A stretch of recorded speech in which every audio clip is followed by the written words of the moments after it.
C'est grâce à l'un de nos partenaires historiques, qui est Upperlink, qui nous a mis tout simplement en relation avec Olivier Luanzi, donc qui porte le projet Territoire d'Industrie. Et c'est un projet qui nous a beaucoup plu dans le sens où, tout simplement, il donnait du sens. Je pense qu'il y a beaucoup de choses à faire. Il y a une véritable envie dans les territoires, donc les territoires d'industrie, avec l'initiative que j'anime des 136 territoires d'industrie. Il y a une véritable envie de prendre son destin en main, de prendre son destin économique en main. Le premier sujet qui est remonté des territoires d'industrie, c'est comment rendre attractifs nos territoires et nos métiers industriels dans ces territoires. Moi, je suis toujours impressionné par leur maturité. On les appelle des jeunes, mais toujours impressionné par leur envie, leur maturité, la clarté de la façon dont ils présentent les problèmes. On a quand même une génération là qui arrive qui est assez impressionnante. L'une des volontés de l'association, c'est de reproduire au niveau national toutes les choses qui fonctionnent très bien au niveau local.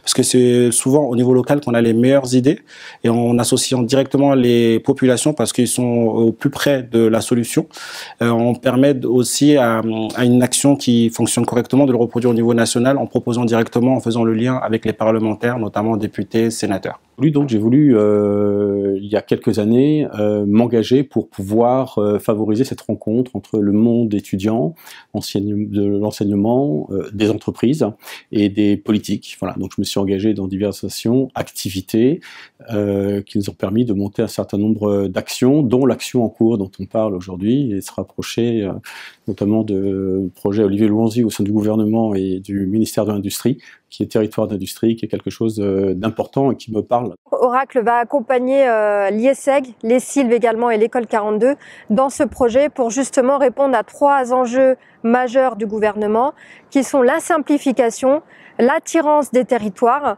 et accompagner aussi l'industrie dans la transition digitale. Un groupe d'étudiants a imaginé le hublot connecté avec toute une série de services, et donc aujourd'hui il est en train d'être créé, ce hublot connecté.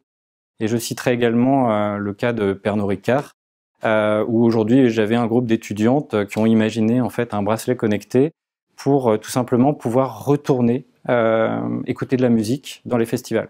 Notre directeur général Sigfox France a adoré l'idée, qui a, au-delà d'un potentiel business qui est intéressant, qui a un vrai sujet de fond, qui nous intéresse beaucoup, c'est-à-dire la protection lors des festivals et l'accompagnement des femmes, notamment sur ces sujets en particulier. Qu'est-ce qu'on fait aujourd'hui à Cléon avec les étudiants de l'IESEG, de les Sylves et avec le partenariat Oracle? On travaille en fait sur de la captation de données sur des machines qui permettent d'évacuer les copeaux en usinage.